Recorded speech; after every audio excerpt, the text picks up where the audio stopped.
Not me. Hermano, es agua normal. This country used to be extremely homophobic. These jakes are rolling. هو عباسة قول هو يعني هو لازم يتعلم عربي. Chile, a land of extremes. From the driest desert in the world to the icy wilderness of Patagonia, this slender strip of South America has more stories than you might think. Chile was officially founded on September the 18th, 1810, when it declared its independence from Spain, but it wasn't until 1818 that full independence was achieved under the national hero Bernardo O'Higgins. Before the Spanish arrived, Chile was home to several indigenous groups, including the Mapuche, who fiercely resisted colonization and till this day remain a vital part of the country's identity. Stretching over 4,300 kilometers from north to south, Chile is one of the longest countries in the world, bordered by the Pacific Ocean to the west and the Andes Mountains to the east. Despite its length, Chile is only 177 kilometers wide on average. As of 2025, Chile has a population of around 19.6 million, with most people living in the central region, especially the capital city of Santiago. I spent 4 nights in Santiago. I'm just going to go through my experiences with you. First thing is when I arrived at the airport and I went through immigration, they gave me a white paper slip. It's called a PDI, and I was told I'm going to need it when I'm exiting the country. So I made sure I kept it safe because I didn't want any complications. Just from walking through the airport and getting in a taxi and just looking around, even though I arrived at nighttime, I saw a lot of brands, whether it be Dunkin' Donuts, Subway, McDonald's, KFC. In addition to this, just the way the country is built and the infrastructure just led me to believe that I don't really see this country as a developing country. I see it as developed already, or Santiago at least. Now, in addition to that, I noticed that the country was quite cold. Like immediately, I regretted not bringing a jacket. I came with a hoodie and I thought, yeah, this will be fine. I just came with the assumption that all South American countries are hot. That's not the case, and especially in winter. Like right now, it's winter. Between June and August, this is winter in Chile. Yeah, Chile shares the same 4 seasons as countries like the UK, summer, autumn, winter, spring, but it's at different times. So their summer is between December and February. Autumn is between March and May, winter, June to August, and spring, September to November. Bear that in mind when you're coming and make sure you have the right attire. See, when I took my Uber and arrived to my destination, the first thing I noticed is the buildings were quite large. Like I got this whole kind of New York feeling from the way everything is built. Another thing is you're not going to find many people that speak English, so you have to make sure you have some basics of Spanish at least. You can just go through the translator on your phone. That's also another option. Being as disorganized as I am, I didn't bring the right plug adapter, so I tried to get some at night time, but I couldn't. But the people were nice. They let me know that, hey, look, can't get it now, but tomorrow there's a few shops around and you can try and get it from there. I'm trying to see if I can get an adapter again. I might have to order something to eat on Uber Eats.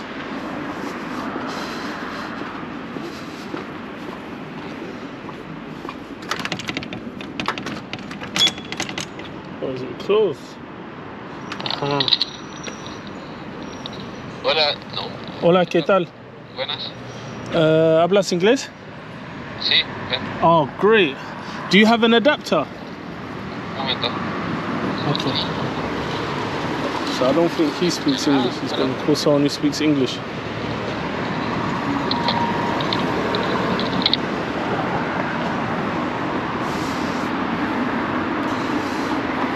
He basically said, look, you're not getting an adapter today. Maybe tomorrow. And he said I'm gonna have to, on this street here, I'm gonna have to walk about 3 blocks. I grew up in Europe. I don't even know what they mean when they say 3 blocks. But yeah, he said you're gonna have to walk 3 blocks. 3 blocks shouldn't be far, man. When I used to watch all of these gangster documentaries, they used to say, I chased this mofo 10 blocks, man. And then the ninja said, I can't even run 10 blocks, I smoke, man. So if someone can run 10 blocks, then I can definitely walk 10 blocks. 3 blocks, so. So if you're going to Chile, make sure you got the Type C, which is the standard Euro plug, or you can have the Type L, which is like the one with 3 pins. Another thing I found strange is the building I was staying in, there was no entrance key. There's literally just 24/7 concierge. So there's no way to open the entrance door unless someone lets you in. And 24/7, there's always going to be someone there. That just kind of blew my mind. But yeah, just walking around at night time, seeing like the shops having like bars, the pharmacists, you can't go in, you go order. It's kind of the same in the UK, to be honest. Some petrol stations, a lot of petrol stations, if not all, at night time they close and you got to pay from the window. So yeah, that just made me aware that yeah, there's definitely some sort of like security issue here. Long story short, I just went back to my accommodation. I was kind of hungry, so after buying water from the shop, I just ordered some food on Uber Eats, mainly like some vegan burgers and churros. If you want to make an online order, you can download Rappi, iFoodie, or Uber Eats. Those 3 work in the country. So the following day, I decided I was going to visit Parque Quinta Normal, and then from Parque Quinta Normal, I'll make up my mind as to what I'll do next. So I booked an Uber and I made my way, and it wasn't quite far. The traffic in Santiago is not too bad. I didn't really see a lot of traffic jams, and they also have a metro line in the city. Everything seemed quite organized. Whilst I was in my Uber, I just thought, let me just ask the driver about the city, you know, and the places to visit, things to do and whatnot. And yeah, he just filled me in. Unfortunately, I can't speak Spanish, so we just communicated through chat GPT. Bom dia. Hola, ¿qué tal? Buen día. Tudo bem? Qué bueno. ¿Tienes un código? Es 22 22 0 0 8 8 8. En español 8 8. 8 En portugués 8. 8. Ahí Ah, sí. qué bonito suena. Qué simpático. ¿Tú eres chileno? Chileno, Ah, sí. ok. ¿Y tú? ¿De Brasil? No. ¿No? Nigeria. ¿Nigeria? Sí. Oh, pero hablas bien. ¿Y qué idioma se habla en Nigeria? ¿Qué? ¿El idioma? ¿Qué idioma? Muchos idiomas, Hausa, Yoruba, Igbo. Les idiomas native, nacional. Normalmente inglés. ¿Hablas inglés? No, muy poco, muy poco. Ocupo chat GPT. Hey. Hola, ¿cómo es? Oye, chat, ayúdame a traducir del inglés al español y del español al inglés. Cuando te hable en español, traduces al inglés, y cuando te hable en inglés, traduce al español. Y no hagas preguntas, solamente traduce. Entendido. Voy a traducir automáticamente entre inglés y español sin hacer preguntas. ¿Listo para comenzar? Comencemos. Amigo, ahora dime lo que tú quieras. Okay. What is the national dish and the most famous dishes in Chile? ¿Cuál es el plato nacional y los platos más famosos de Chile? Por ejemplo, los porotos con riendas. Pork stew with noodles. Oh, okay. La cazuela. The stew. Okay, I'm Muslim, so I can't eat pork. But are there any dishes that I can eat that maybe like the vegan dishes? ¿Hay platos que puedo comer que sean como los platos veganos? Podríamos decir que sí, no todos los platos, porque acá en esencia nuestra cultura es somos carnívoros. We could say yes, not all dishes, because here essentially our culture is, we are carnivores.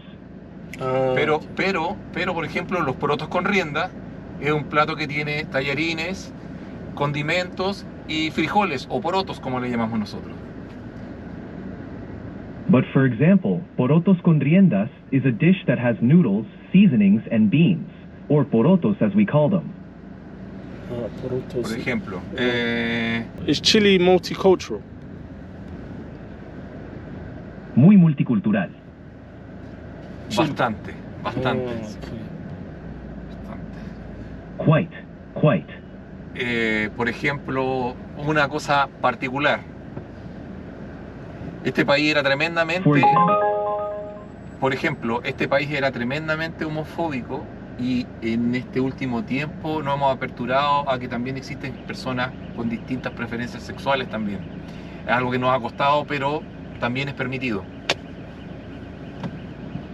This country used to be extremely homophobic, and in recent times we have opened up to the fact that there are also people with different sexual preferences. It's something that has been difficult for us, but it is now allowed. Estamos llegando. Este es el... Aquí. Sí. Okay. Yo te recomiendo, te bajas acá y cruzas, entras. Ajá, ok. Justo en esa entrada, pero a ver.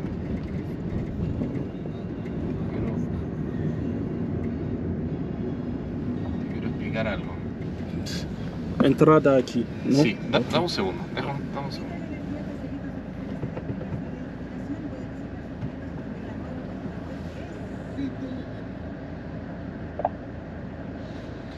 Lo que te voy a explicar ahora es muy importante, te lo doy como consejo, me caíste muy bien. Santiago está un poco peligroso en el sentido de que si tus pertenencias las tienes a la vista, siempre va a haber alguien que te va a intentar robar. What I'm about to tell you is very important. I'm giving you this advice because I like you a lot. Santiago can be a bit dangerous in the sense that if your belongings are in plain sight, there will always be. Tú simplemente cuando vayas a grabar o saques fotos, hazlo con tranquilidad porque no pasa nada. Pero luego, por ejemplo, no dejes a la vista tu teléfono, tu cédula, tu billetera, no la tengas a la vista. Así. Just when you go to record or take photos, do it calmly because nothing happens.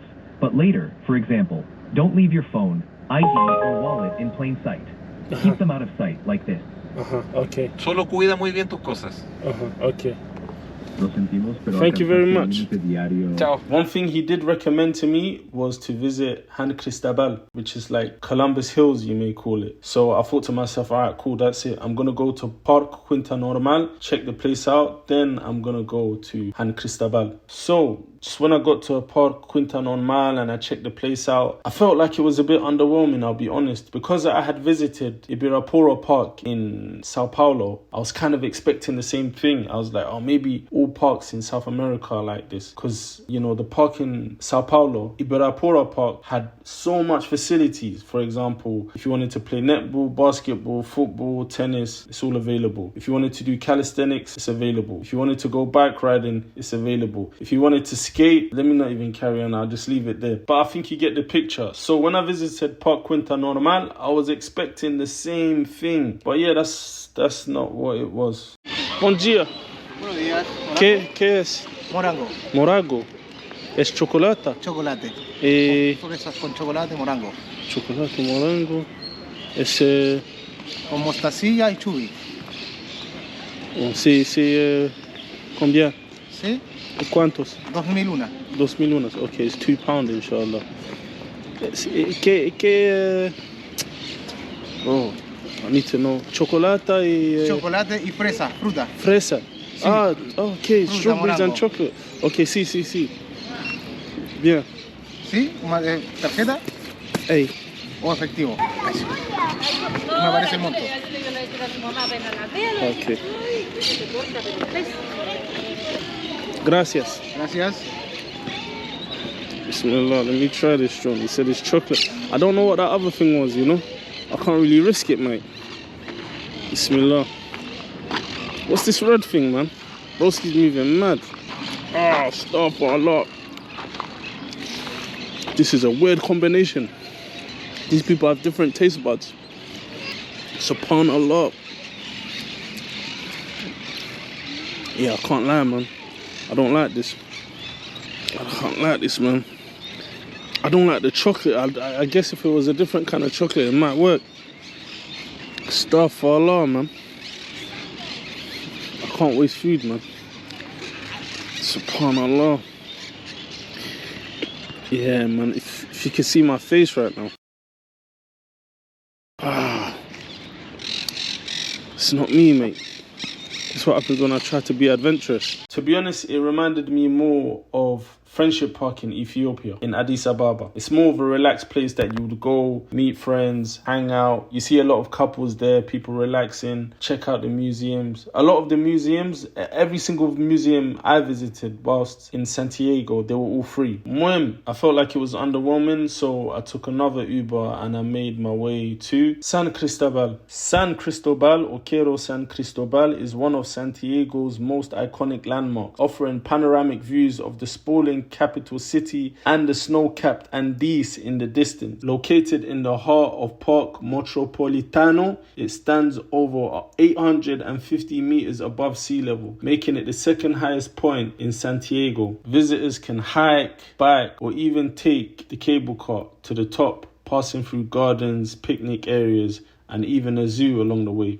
Unfortunately, when I was there, the zoo was closed. After spending my first day and my second night in the country, I came to the conclusion that the people are extremely nice and very hospitable. In addition to this, they're very simple people. They remind me a bit of the people from Mauritania, the Mauritanians. They're just simple people. They don't complicate things, and it doesn't take much for them to be content. I guess that's why I've never met a lot of Chileans around the world, like whilst I'm traveling, because most of them are in Chile. Like I said, they seem so content that their immigration rate is low. That's just an assumption on my side in comparison to other countries within South America. So the following day was Friday. And as you know, I'm Muslim, so one of the things I have to do is attend the mosque for the Friday sermon. I attended the central mosque of Santiago, officially known as Mosque As-Salam, which is the first mosque to have ever been built in Chile. It's located in the Ñuñoa district. Planning for the mosque began in 1986, led by prominent community figure Tawfiq Rumi, and construction was completed in 1989 with support from the Islamic World League and private donations. The mosque was officially inaugurated in 1996 in a ceremony attended by a Malaysian prince. Big up Malaysia. You see this a lot in South America where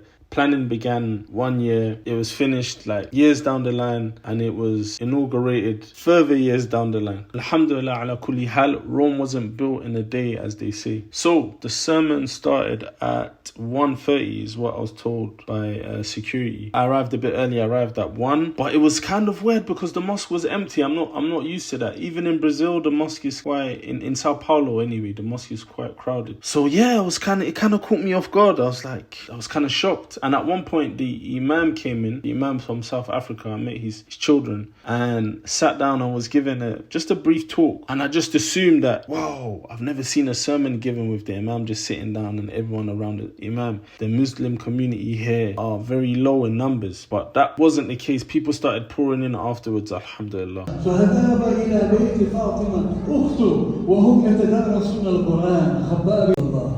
فقال أمسك عليك لسانك وليسعك بيتك، يعني ليكون بيتك سعتك لتكون العبادة فيها، وليسعك بيتك وابكي على خطيئتك.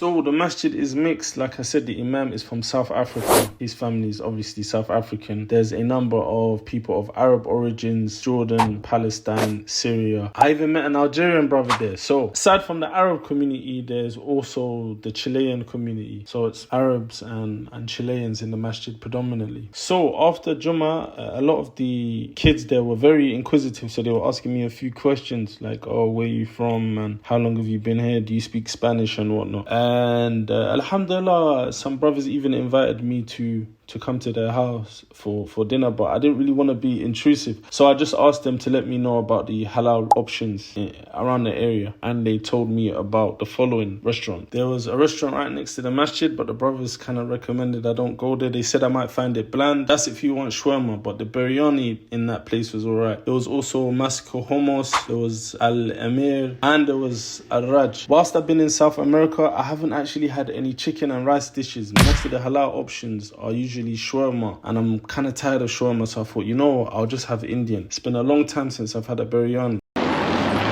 Biryani in Chile. Inshallah, let's see how this goes, man. Is there space inside? Space? Oh, do you speak English? Yes. Yeah, I said, is there somewhere to sit inside? Wait. To sit down. Solo one person? Yeah, just for one person. Yeah. Sí, dentro, pero. I don't speak Spanish. Yeah, just sorry. It's halal, right? Halal. Halal, yes. And biryani. Yeah.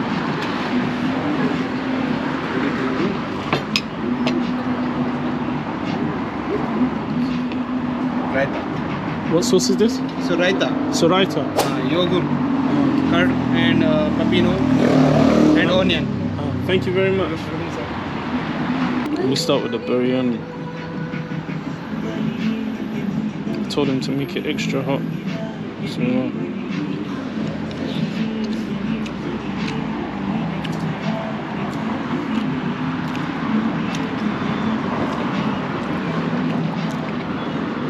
given this, let me take another bite.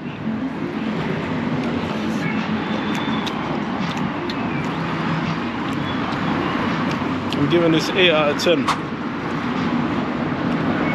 If it wasn't for the fact that I've been to some of some good restaurants in the UK, Indian restaurants, some of the best, Afghan as well, Pakistani, I would have given it a 10 out of 10. After my biryani, I headed to Bandera Street. And to be honest, there was a lot of extracurricular activities going on. The hustlers were just outside, man. People were just trying to eat. Honestly speaking, man, people are going through it in this country. So there's where I saw a lot of migrants. So people from Venezuela, people from Colombia, people from Peru, a lot of people from Haiti as well. When I first initially came across Haitians, I thought they were from Congo. They were speaking some sort of Creole. I just assumed it was Lingala because it's not a language that I was familiar with. But after some time and speaking to people, they were like, no, they're Haitians. To be honest, the way some of them are so integrated, I actually thought that they were Chileans. But when I asked Chileans, they were like, no, we don't have any black Chileans, which is interesting. So quickly, let me just break down the ethnic groups. So in countries such as Mexico, Peru, Chile, this is kind of how it works. There's the mestizos. This is a mixture between European and indigenous. Many people in Chile would consider themselves mestizos. So it's like mestizos and people of European origin, whether it be like Spain, Italy, France, Germany, etc. Then you have the mulattoes, but this is kind of seen as a derogative term. So they're like Europeans mixed with Africans, essentially. Again, according to Chileans, this doesn't exist in their society. And finally, you have the sambos. This is another term that can be considered a racial slur, or it can be offensive. This is a mixture between Africans and Native Americans. So in some countries like Venezuela, the Dominican Republic, you might find these kind of mixes, but in Chile, they're like, no, we have people from European origins and we have mestizos, which is not entirely true because you do have Afro-Chileans and they are the descendants of enslaved Africans brought to Chile during the colonial period, mainly in the 16th and 17th centuries by the Spanish. Most were brought for agriculture, domestic services and mining in central and northern Chile. Chile le debe su independencia a soldados negros, pero decidió borrarlos de su historia. En 1817, cuando San Martín cruzó la cordillera para liberar Chile, lo hizo acompañado por 2 batallones formados casi por completo por esclavos africanos que habían sido reclutados en Mendoza. Muchos eran jóvenes, algunos apenas niños, ni siquiera hablaban español. Les ofrecieron la libertad a cambio de cruzar la cordillera armados, con frío, con miedo, para pelear una guerra que no era suya. The largest community is concentrated in places like Arica and Parinacota, which is in the northern regions near the border with Peru. But they are very few in number and I don't know, they don't seem to be recognized by the mainstream media and also by some Chileans themselves. Yeah, so back to Bandera, a lot of extracurricular activities going on. I didn't actually understand what some people were doing. Like, I felt like there was a lot of illegal activity going on, but I just couldn't put my hands on it. I don't want to go into specific details. I think I'll just leave it there. But yeah, there was a lot going on there.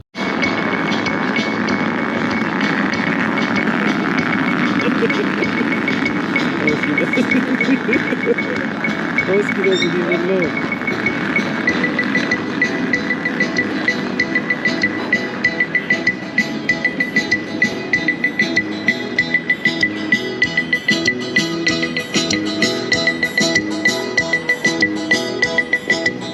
no, not me.